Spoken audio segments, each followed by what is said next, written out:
Hi, I'm Dena Yohe with Hope for Hurting Parents. And today I'm going to share tip number 9 on my top 10 tips for hurting parents. And today's tip is lower or adjust your expectations. Try not to have any at all. That's really the best. No expectations, because expectations are premeditated resentments. That's from Al-Anon. That's not from me. Expectations are premeditated resentments. It's so true. When we expect to be treated a certain way or a certain outcome, we're setting ourselves up to be disappointed, hurt, angry.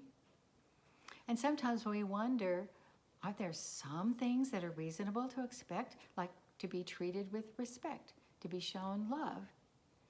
And we could say, yes, sure. But when it comes to the more serious issues many of us are dealing with, we need to just throw any expectations out the window. We need to love our children just like they are right now, if there's never any change or improvement. I wrote about this in my book, You Are Not Alone, Hope for Hurting Parents of Troubled Children. In the very beginning, chapter 2, it's called An Unexpected Journey, which is exactly what many of us are on, isn't it? And I say that on page 10, that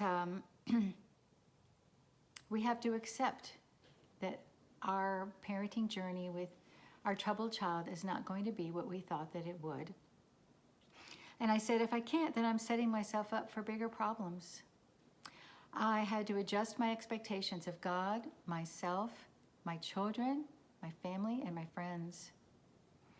I adjusted by identifying my expectations and hopes. We need to recognize what they are, and lowered them.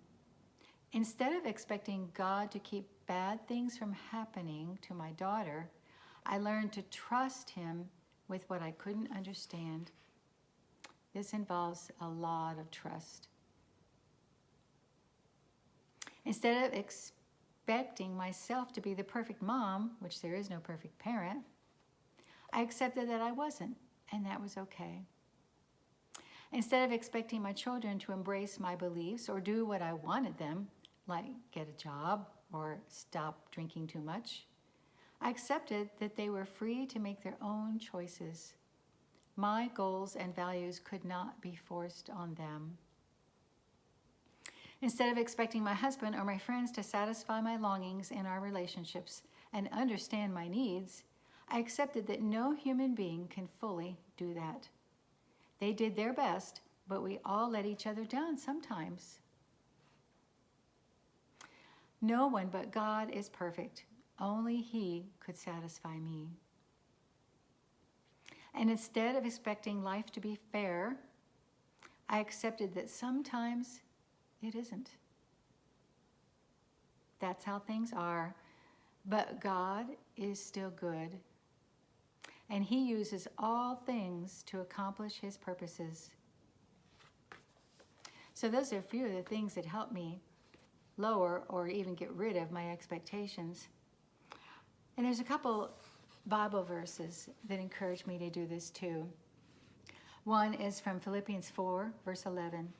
I have learned to be content whatever the circumstances. We can't look for our contentment in our children. And Romans 15:7. Therefore, accept one another, just as Christ also accepted us to the glory of God.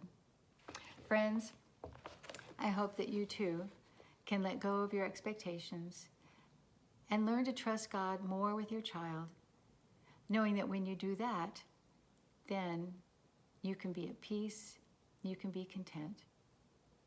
Until next time, check out our website, hopeforhurtingparents.com, and I hope you'll pick up a copy of my book, You Are Not Alone, and find help there to lower your expectations.